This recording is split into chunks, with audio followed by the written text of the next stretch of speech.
Estamos viviendo en una época donde el silencio se ha convertido en el bien más escaso y, por lo tanto, en el más sagrado. A nuestro alrededor, el ruido no es solo sonoro, es un estruendo de demandas, de pantallas que parpadean incesantemente y de expectativas sociales que nos exigen ser, hacer y tener. Es un vendaval de estímulos que busca, a toda costa, mantenernos fuera de nosotros mismos, atrapados en la superficie de la vida. Pero hay algo que ocurre en el interior de aquellos que, por un breve instante, logran detenerse.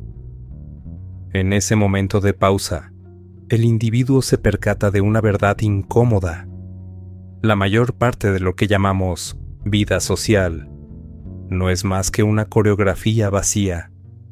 Es una danza de sombras, donde cada quien interpreta un papel predeterminado, ignorando deliberadamente las preguntas que arden bajo la piel. Muchos han sentido, en la soledad de la noche o en el cansancio del mediodía, el impulso inexplicable de desaparecer. No se trata de un deseo de muerte, sino de un instinto de supervivencia espiritual. Es el reconocimiento silencioso de que el entorno en el que nos movemos ha dejado de nutrir el alma y ha comenzado, en cambio, a devorar nuestra energía vital. Bienvenidos a Testigos del Calvario.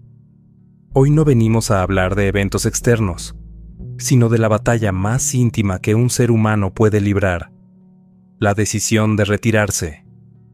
Analizaremos por qué, para aquellos que están despertando, el mundo se ha vuelto un escenario demasiado pequeño, demasiado ruidoso y, sobre todo, demasiado inconsciente para sostener la complejidad de su propia alma.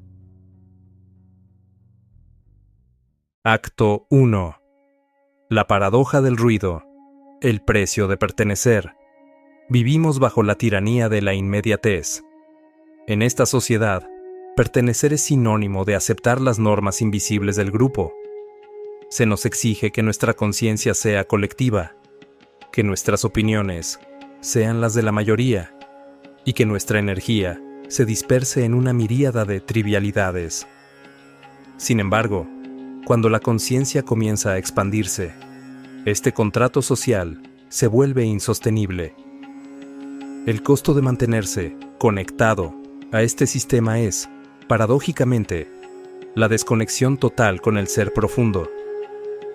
Cada vez que aceptamos un rol social que no vibra con nuestra esencia, un fragmento de nuestra vitalidad se apaga. Es como verter agua en un recipiente roto. Por mucho que intentemos cumplir con las expectativas del entorno, la energía simplemente se filtra, dejándonos vacíos al final del día. Este fenómeno es la causa principal del agotamiento moderno. No es el trabajo físico lo que nos consume, sino la actuación constante. Mantener una máscara ante el mundo es un esfuerzo titánico que agota las reservas más profundas del espíritu. La mente despierta detecta esta falsedad y al hacerlo, comienza a rechazar instintivamente la participación en el drama colectivo. Por eso, la retirada no es un acto de soberbia, sino de preservación. Aquellos que se alejan lo hacen porque han comprendido que no pueden servir a la verdad si están cautivos de la mentira social. El ruido del mundo ya no puede ofrecerles respuestas, solo distracciones, y el alma, en su infinita sabiduría, comienza a exigir el único lenguaje que puede comprender, el silencio. Acto 2. El fenómeno del retiro necesario, según Carl Jung, ese inmenso explorador de las profundidades psíquicas, lo definió con una precisión quirúrgica: el retiro necesario. No se trata de una huida cobarde hacia la comodidad de la soledad, sino de una fase ineludible en el proceso de individuación. Es el momento en que el individuo debe romper el vínculo con el colectivo para gestar su verdadera identidad. En la historia de la humanidad, Este patrón se repite constantemente. Piensa en las figuras que marcaron el destino del mundo. Casi todas pasaron por un desierto.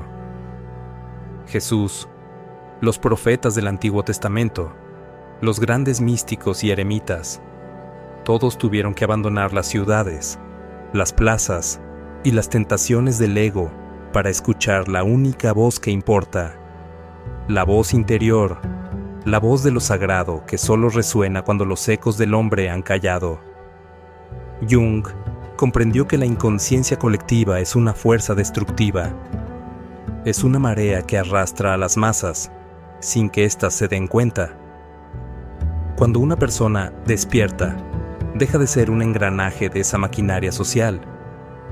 Al retirarse, no está abandonando al ser humano. Está, en realidad, yendo a la fuente misma de la humanidad para traer algo nuevo, algo auténtico, que el colectivo necesita desesperadamente. Este retiro es, ante todo, un acto de responsabilidad. Se gesta sabiduría en el aislamiento, porque la sabiduría no nace de la opinión pública, sino de la introspección profunda. Quien se retira hoy es como el centinela que se aleja de la luz cegadora del campamento para poder ver, en la oscuridad, los peligros y las verdades que los demás, bajo el resplandor artificial, son incapaces de observar. Acto 3. La noche oscura. El dolor de la metamorfosis. Debemos ser honestos. Este proceso duele. La retirada no es un camino de rosas. Es una noche oscura del alma. Es el periodo en el que debemos enfrentar la soledad, el rechazo de los que no entienden nuestra partida y, lo más difícil, la confrontación con nuestras propias sombras que, al no tener el ruido social para distraernos, se vuelven ruidosamente presentes. En esta fase, la energía vital toca fondo. Todo aquello que antes nos daba un sentido de pertenencia, la profesión, el círculo social, las expectativas familiares, comienza a sentirse como una armadura demasiado pequeña que nos aprieta y nos asfixia. Es el momento de la gran renuncia, donde el yo debe morir para que algo superior pueda nacer. Como testigos del Calvario, sabemos que este proceso es un descenso. No podemos pretender ascender a una nueva conciencia sin antes haber descendido a los abismos de nuestra propia verdad. Es aquí donde la retirada se convierte en el lugar del sacrificio. Sacrificamos nuestra imagen social, nuestra seguridad y nuestro ego en el altar de la autenticidad, esperando, a cambio, el encuentro con lo inefable. El testigo no es alguien que observa el mundo desde la comodidad de una torre de marfil. El testigo es alguien que ha sido capaz de procesar el dolor de la existencia, sin permitir que ese dolor lo convierta en alguien amargado.